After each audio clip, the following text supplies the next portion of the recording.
할렐루야. 오늘 좀 멘트가 없습니다. 옆에 분들 보시면서 한 가지 이상씩 칭찬을 한번 해주시는 시간 갖겠습니다. 옆에 분을 보면서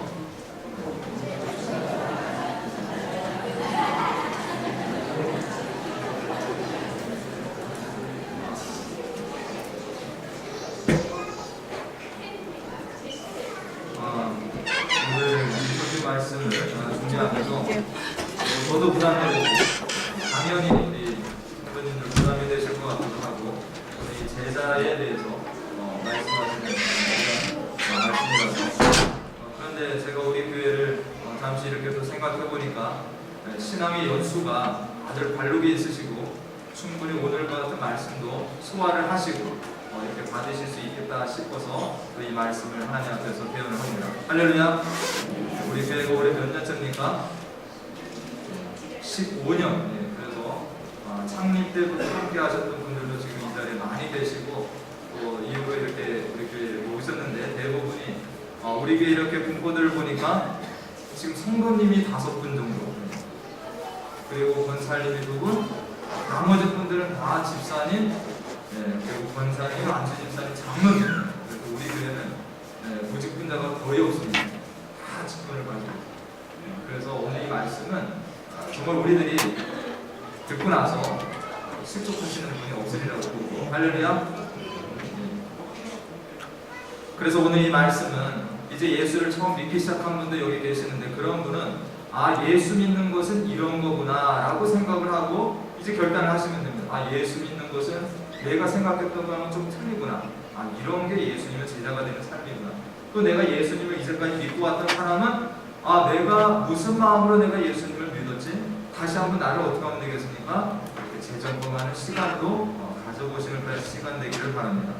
오늘 우리가 보았던 말씀 앞부분에 보면 이 큰 잔치의 비유가 있습니다.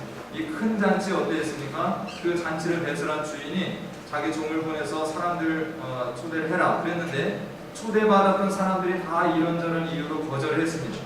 어떤 사람은 밭을 샀다, 어떤 사람은 내가 소를 샀으니까 한번 점검을 해봐야 된다, 어떤 사람은 내가 결혼을 했으니까 내가 갈 수 없다, 이런 식으로 그 잔치를 거절하는 이러한 일들이 있어서 주인이 종을 다시 내보냅니다. 길가에 가서 그냥 사람들 다 데리고 와라. 그래도 다 차지 않았을 때 어떻게 했습니까? 다시 나가서 저 상담역지라도 가서 그 사람들을 다 강권해서라도 데리고 와라. 이렇게 말씀을 하시는 부분이 앞에 있습니다. 근데 이런 말씀은 다 언제 주셨습니까? 우리가 그 전에 보았지만 이 바리새인이 예수님을 초대를 했습니다. 그래서 그 바리새인 집에 초대를 받으셔서 가가지고 거기에서 그 안식일에 그런 병든 자도 고쳐주시고 그러한 중에 오늘 이 말씀들을 다 주셨다라는 겁니다. 주님께서 이런 말씀을 이제 다 그 잔치 그 바리새인 집에서 전하시고 나서 이제 밖으로 나오시는 이러한 속에서 있었던 것이 오늘의 말씀이 됩니다.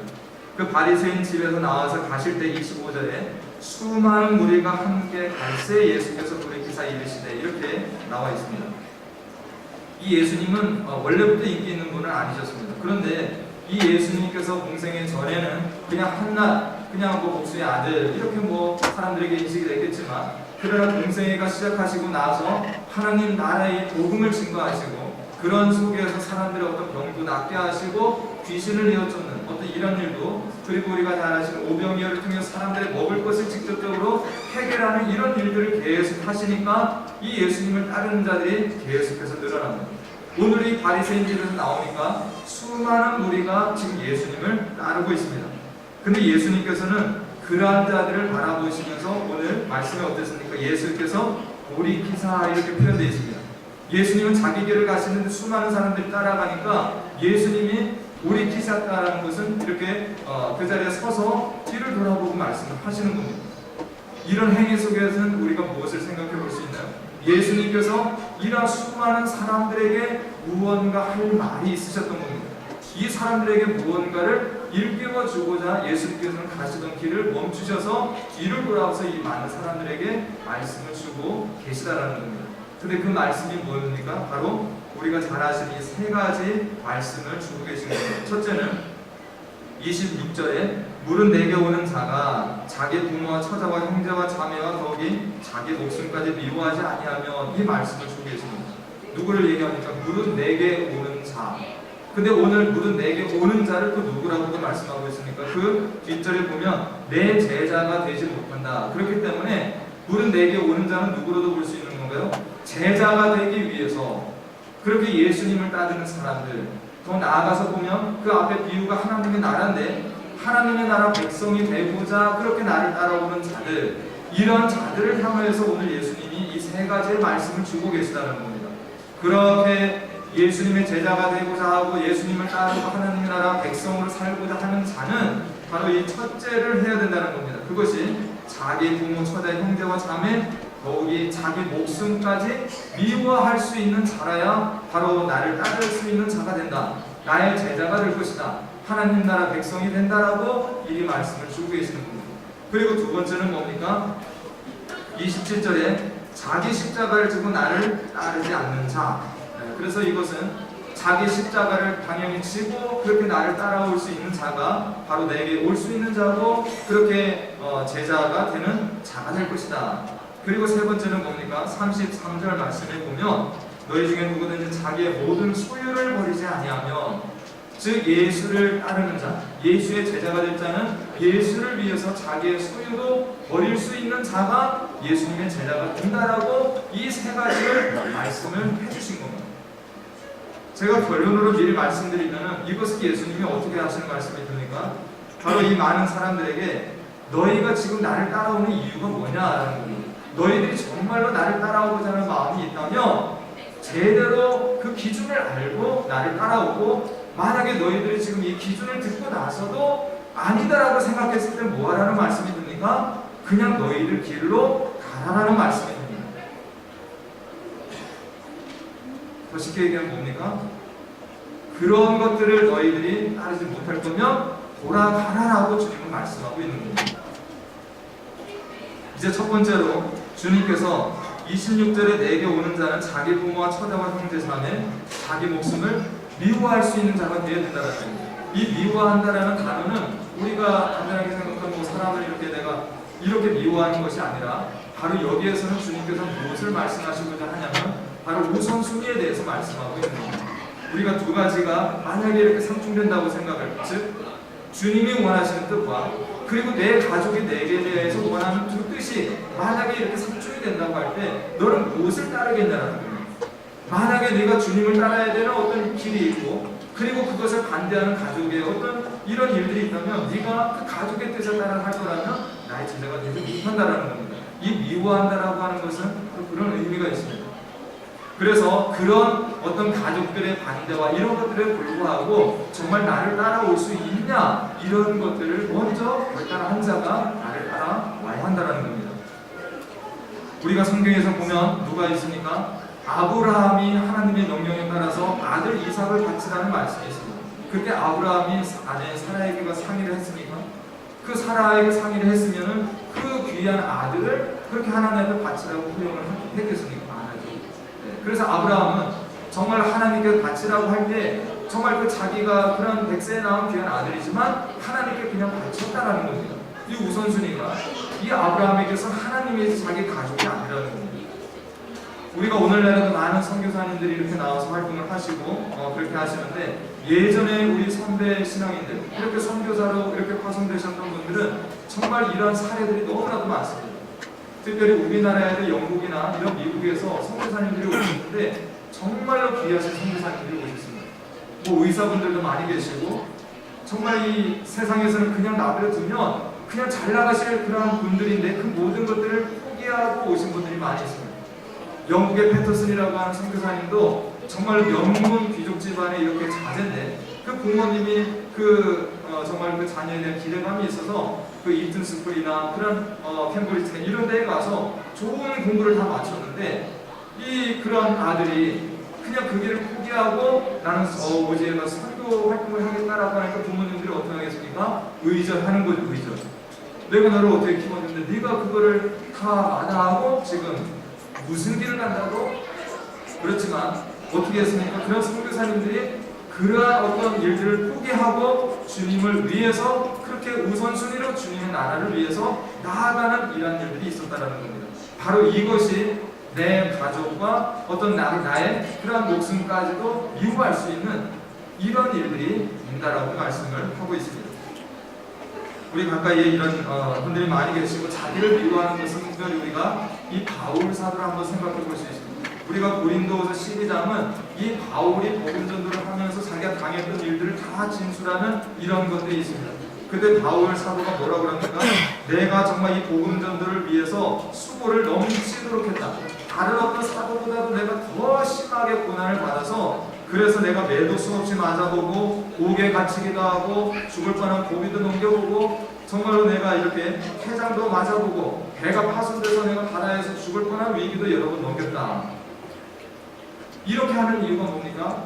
바울은 정말로 나를 부르신 그분을 위해서 나도 이 바울도 따지고 보면 인간적으로 훌륭하잖아. 이 바리새파 사람이었고 그 당시에 훌륭한 교육을 받았고 좋은 집안에 또 로마 시민권을 가지고 있는 인간적으로 잘 나가려고 하면 한없이 잘 나갈 수 있는 그런 모든 조건들을 다 포기하고 오히려 주님의 이것들을 위해서 그것들을 내려놓고 가는 이런 사람이 된다라는 거예요. 바울이 그렇게 했다라는 거예요. 그래서 바울은 자기 자신을 사랑하는 마음이 왜 없겠습니까? 그런데 이 고린도전서 4장 9절 말씀을 보면 나를 만물의 찢기라고 사람들이 생각한다라는 거예요. 이 만물의 찢기라고 하는 것은 바로 사람들이 나를 만물의 찌꺼기처럼 그렇게 여기는 바가 있다라는 겁니다. 바울은 그렇게 내가 이 세상 가운데에서 존귀함을 받기보다는 내가 이 세상에서 사람들에게 쓰레기 같은 어떤 대우를 받는다 할지라도 그러나 이 바울은 뭐가 소중한 겁니까? 나는 그런 대접을 받을지라도 바로 나를 부르신 그 주님이 위대하신다면 나는 그것을 기꺼이 포기하겠다라는 겁니다. 이런 자세가 뭡니까? 자기 목숨을 미워하는 겁니다. 주를 위해서 포기하고 주님을 우선시해서 살아가는 이런 삶을 말씀하고 있다는 겁니다. 이런 자가 바로 나의 제자가 될 것이다 라고 말씀을 하시고, 두 번째는 27절 말씀에 자기 십자가를 지고 나를 따르지 않는 자도 능히 내 제자가 되지 못할 것이다 라는 겁니다. 여기에 십자가라고 하는 말은 우리가 흔히 잘 알고 있듯이 이 고난이라고도 우리가 이해를 해도 됩니다. 십자가는 바로 고난이고 고통이고 정말 우리가 견디기 힘든 어떤 일들을 이야기합니다. 그러나 이 십자가의 의미 속에는 지난번에도 한번 말씀을 드렸지만 우리에게 맡겨주신 사명도 된다는 겁니다. 즉 우리가 이런 주님을 따르는 데 있어서 나에게 맡겨주신 그 사명을 내가 짊어지고 주님을 따라가는 이러한 자가 주님의 제자가 된다라고 오늘 말씀을 주고 있다는 겁니다. 우리는 우리가 해야 될 일도 있습니다. 그렇지만 그것보다 앞서서 무엇을 우선시해야 됩니까? 주님이 나를 부르시고 주님이 나에게 맡겨주신 그 사명을 앞세우고 갈 수 있는 이런 자가 바로 예수님의 제자가 된다라고 오늘 이 말씀을 드리고 있습니다.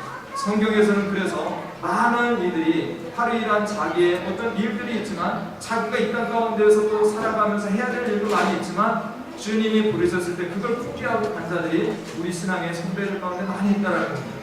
우리가 잘 아시는 모세가 어땠습니까? 모세는 애굽의 왕궁에서 그렇게 자라나고 이제 어떤 왕이 될 수도 있는 그 존귀한 어떤 많은 것들이 있었지만 그러나 주님께서 그 모세를 부르셨을 때 모세는 그런 모든 것들을 다 내려놓고 그리고 주님의 그 부르신 사명 앞에 순종해서 그러한 광야로 나아가는 이런 일을 했다라는 겁니다. 우리가 잘 아는 느헤미야도 바로 이런 아닥사스다 왕의 술 맡은 관원자, 그래서 높은 직책에 그가 있었지만 그러나 하나님께서 그를 예루살렘 이 성이 회파되고 그러한 속에서 부르셨을 때 그 사명 앞에 엎드려서 나아가는 이런 모습이 있다는 겁니다. 그 당시 예루살렘의 모습이 어떠합니까? 이 바벨론보다도 훨씬 더 못하고 강도가 들끓고 그러한 성문이 다 회파돼서 보잘것없는 이러한 속에 하나님께서 보내시니까 간다라는 겁니다. 오늘날 우리에게도 바로 나에게 주신 사명이 있습니다. 그것을 우리 각자가 다 알고 있습니다. 그 사명 앞에 내가 정말 순종하고 그 사명을 짊어지고 따라가는 자, 이 자가 바로 예수님의 제자가 된다라고 말씀하고 있습니다.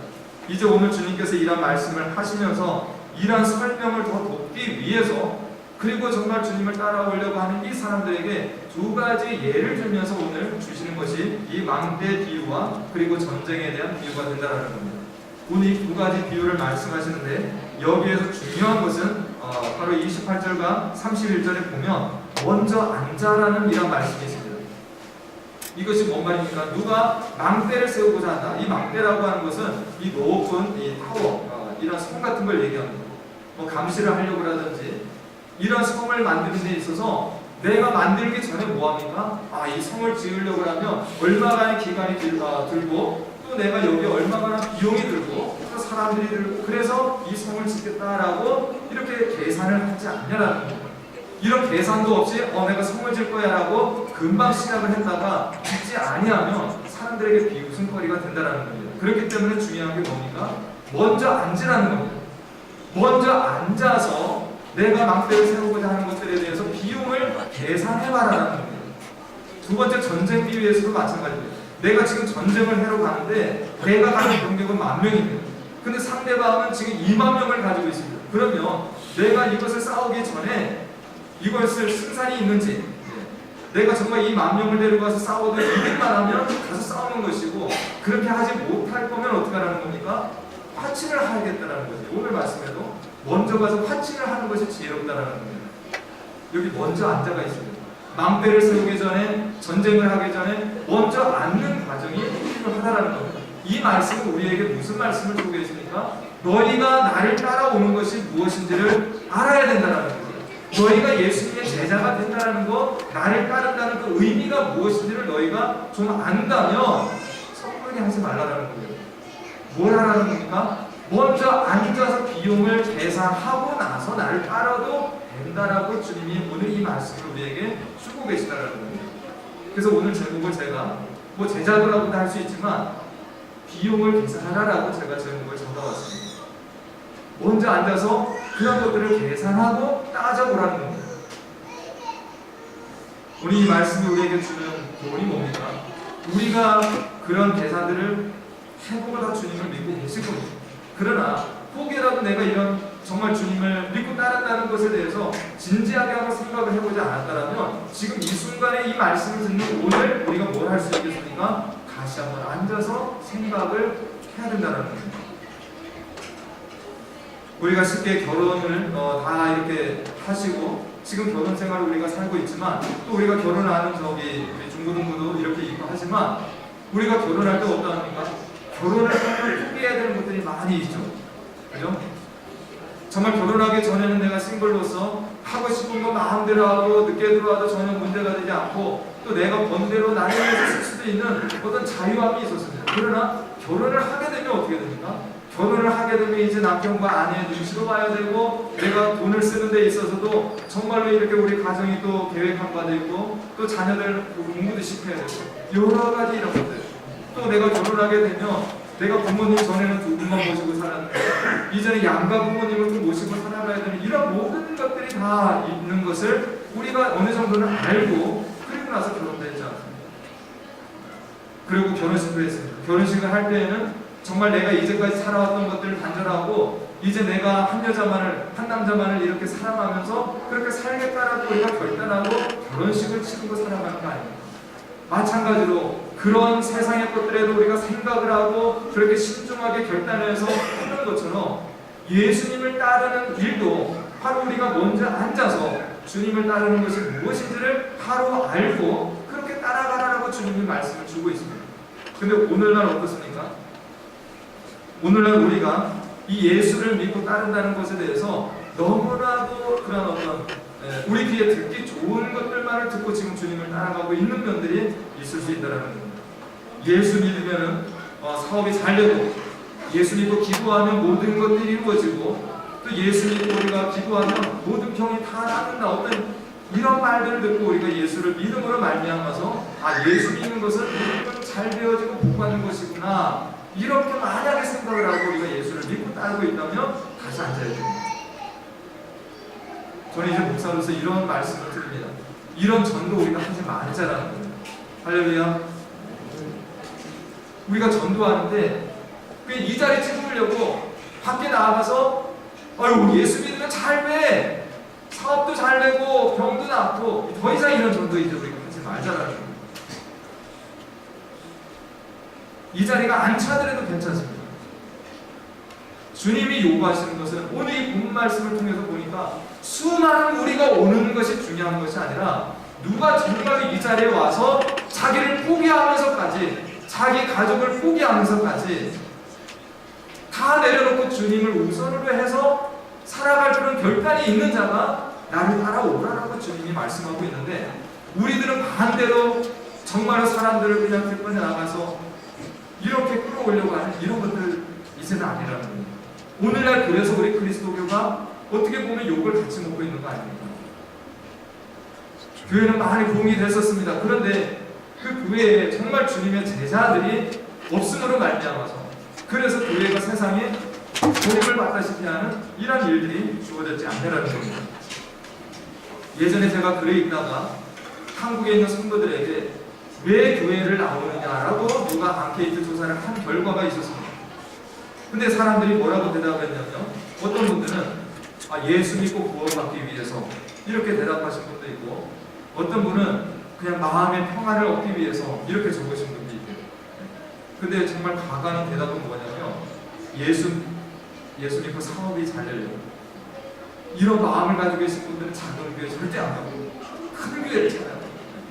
큰 교회를 찾아가서 자기가 사업한 것들을 알립니다. PR합니다. 그래서 많은 사람들이 자기 가게를 이용한, 어떻게 이런 목적, 더 황당한 대답이 있어서 부모님의 장례를 준비하기 위해서.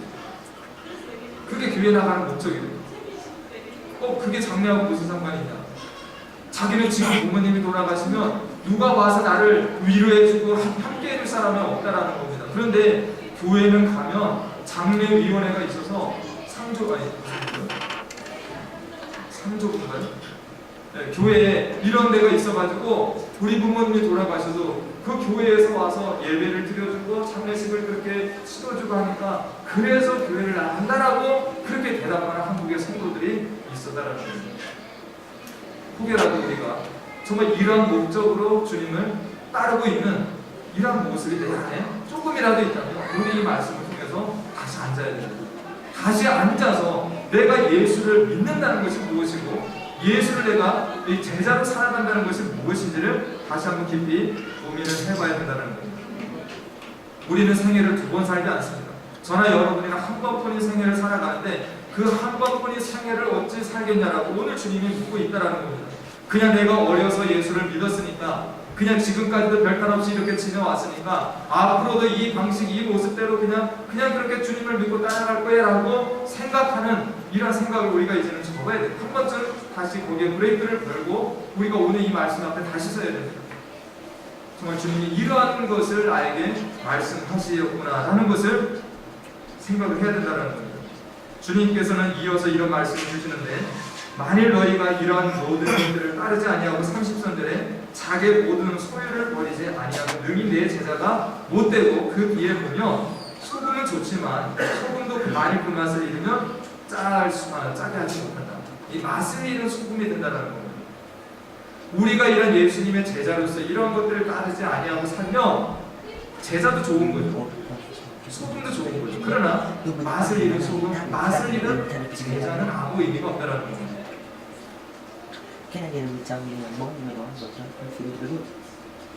오늘 우리가 이제 세 번째 요구만 우리가 또 살펴보고자 하는데, 자기의 모든 소유를 버리라고 하는 것은 내가 가진 것들을 다 지금 밖에다가 이렇게 쓰레기처럼 버리라는 건 절대 아닙니다. 여기에도 우선순위를 이야기하는 겁니다. 정말 나를 부르신 그분을 위해서 내 소유도 내가 가만히 버릴 수 있는 이런 결단이 내 안에 있냐라는 겁니다. 이러한 것들을 가진 자가 내 제자가 된다라고 이런 말씀을 하고 계시는데, 오늘 이제 우리가 이 말씀을 지금 받으실 때 정말로 이런 오해가 없기를 바랍니다. 저 목사가 또 무슨 헌신을 또 요구하는구나, 또 뭘 더 충성을 다하라고 하는구나, 이렇게 받지 마시고 정말 다시 한번 나를 점검하고 그렇게 가야 되겠구나라고 은혜로 받으실 수 있길 바랍니다.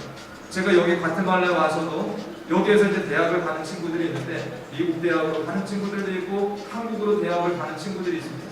근데 한국 대학을 이렇게 가는 친구들이 한국말도 좀 서툴고, 그래서 한국 대학에서 요구하는 자격 요건들이 쭉 있는데, 어떤 경우에는 서류가 미비하고 또 그것을 준비하지 않아서 학교를 가긴 갔는데 비행기값 내가지고 한국까지 갔는데, 대학에서 우리는 기준이 이게 아니다, 서류가 미비되다, 이러면 어떻게 됩니까? 다시 1년을 준비해야 됩니다. 폭발하지 않습니까? 오늘 주님께서 이 말씀을 우리에게 주신 것은 바로 주님의 제자가 되는 조건이기도 하고 하나님 나라 백성으로서 살아가는 어떤 그 우리에게 기준을 제시해주고 있는 것이 된다는 겁니다. 그래서 우리가 내 열심으로 열심히 사는 것이 아니라 내 열심을 가지고 신앙생활을 하는 것이 아니라 주님의 뜻은 이러하다라는 것을 밝혀주신 겁니다. 주님이 이렇게 살아야 너는 내 제자라고 말씀하시는 건데, 이런 기준은 내가 뿌리쳐놓고 내 열심을 가지고 그냥 열심히 신앙생활, 그렇게 10년을 하고 20년을 해서 나중에 주님 앞에 서긴 섰는데, 주님께서 내가 이 말씀을 너희에게 주긴 했는데 너희가 지금 뭔 기준에 따라 살아왔냐라고 그때 가면 우리가 사는 것이 헛수고가 된다는 거예요. 이런 분들은 어떤 볼 수 있는 양다리 걸치는, 오늘날의 양다리 신자들이 많이 있습니다. 그냥 주님의 나라에도 한 다리 걸쳐 있고 세상에도 이렇게 한 다리가 걸쳐져 있습니다. 양쪽으로 다리를 걸치고, 근데 주님은 그거 기뻐하지 않는다는 거예요. 그래서 세상이면 세상으로 가라는 겁니다. 내가 주님을 따르는 것이 나에게 손해가 되는 것 같고 그러면 빨리 가라는 거예요. 우리 크리스찬들이 그래서 이 어떤 기준을 알지 못하고 결단을 하지 못하니까 세상에서도 존경을 받지 못하고 교회 안에서도 존경을 받지 못하는 경우가 생겨난다는 거예요. 우리가 교회에서도 정말 예수 그리스도를 위해서 충성하지 못하는, 근데 세상에 나가면 세상에서 또 어떻게 살아가니까 내가 교회 다니는 사람이라서 술도 못하고 담배도 못하고 뭐 모임에도 나가면 나는 예수 믿는 사람이라고 빠지긴 하고, 그리고 세상 사람들에게도 어느 정도 무시를 받습니다. 근데 교회 안에 들어와서 교회는 열심히 하냐? 주를 위해서는 충성하지 않는 일을 하게 되면 이 양다리 걸치고 적당하게 살아가는, 근데 주님은 이제 그거 하지 말라라는 겁니다. 주를 위해서 살든지 그게 아니면은 빨리 세상으로 돌아가라라고 오늘 말씀을 주고 있는 겁니다. 쉽게 얘기합니다. 저와 여러분이 다시 한번 이러한 주의 말씀 앞에 정말 앉아서 생각을 해보시고 결단을 해보시고 결정을 내리시는 이런 일들이 있기를 간절히 원합니다. 마지막으로 주님께서 이런 말씀을 하시는데도 그냥 나는 지금처럼 이렇게 살 것이고 주님의 일보다는 내일이 우선이고 또 내 어떤 가족이 우선이고 내 취미생활 또 내가 해야 되는 어떤 일들이 우선이라고, 또 앞으로도 적당하게 양다리를 걸치고 그렇게 살 마음이 있다라고 한다면 정말 다시 앉아야 됩니다. 그 비용을 계산하라고 하는 주님의 말씀 앞에서 다시 한번 그렇게 생각을 해보셔야 된다는 거예요. 우리가 이런 생각도 할 수 있습니다. 나는 예수님을 믿습니다. 그러나 오늘 주님께서 나에게 제자로서 이렇게 살아가고자 하는 어떤 이런 말씀들을 주신 것을 제가 따라가기 힘든 그런 기준이 됩니다. 이렇게 생각을 하신다면 주님도 그 마음을 아실 겁니다. 그런데 주님의 대답은 그럼 네가 생각한 대로 가라라는 겁니다. 그러나 너는 주님의 제자가 아니다라고 말씀을 하실 수 있다라는 거예요. 우리가 이제 정말 예수님의 제자로 살아가기 위해서 포기할 건 포기하고 또 정말로 이 30번절과 같이 소유를 버리는 이런 일들 정말로 결단할 수 있는 신앙의 선배들이 그렇게 살아가는 것들, 또 우리가 제가 얼마 전에도 그 책을 소개해 드렸는데 이 카일 아이들먼이라는 사람이 쓴 제자입니까? 라는 책에서 이 목사님이 이렇게 우리에게 도전을 줍니다. 요즘 교회 안에 많은 팬들이 있다. 예수님의 팬은 있지만 제자는 없다라는 겁니다. 그래서 그분이 팬과 제자에 대해서 비교를 하는데 이 팬이라고 하는 것은 뭐냐? 스타를 그냥 따라다니는 사람입니다. 그런데 그 스타에게서 어떤 자기가 흥미를 잃어버리고 자기 어떤 요구가 이렇게 만족되지 않으면 그때 언제라도 떠날 수 있는 사람이 된다는 거예요. 그러나 제자는 누구냐? 바로 자기가 손해를 보고 그것이 내가 원하는 것이 아니라 할지라도 끝까지 그 길을 따라가는 사람이 제자라는 거예요. 그래서 이렇게 우리 앞에 도전을 하고 있는 겁니다. 예수님의 팬입니까? 제자입니까? 그래서 그때에도 우리가 요한복음 3장 16절과 누가복음 9장 23절을 함께 보면서 누가복음 9장 23절 무릇 내게 오는 자는 나를 부인하고 자기 십자가를 져야 된다는 그 말씀을 제가 드렸던 말씀이 있습니다. 이제 끝으로 제가 이 설교를 준비하면서 이 데이비드 왓슨이라고 하는 목사님이 쓰신 제자도라는 책을 제가 읽어봤는데 이 제자도에서 이 부분이 저에게 감동을 줬습니다. 예수님의 제자가 되고자 하는 자는 정말 그 길이 쉽지 않다는 겁니다. 그렇지만 그 길을 가야 되기 때문에 이 데이비드 왓슨이라는 분은 자기 몸을 쳐서 복종하게 한다는 이 바울의 표현을 자기가 따라갔다는 겁니다. 정말 주님의 제자가 되는 것이 가만히 되는 것이 아니라 그 제자로 살기 위해서 정말로 내 몸을 쳐서 복종하게 하는.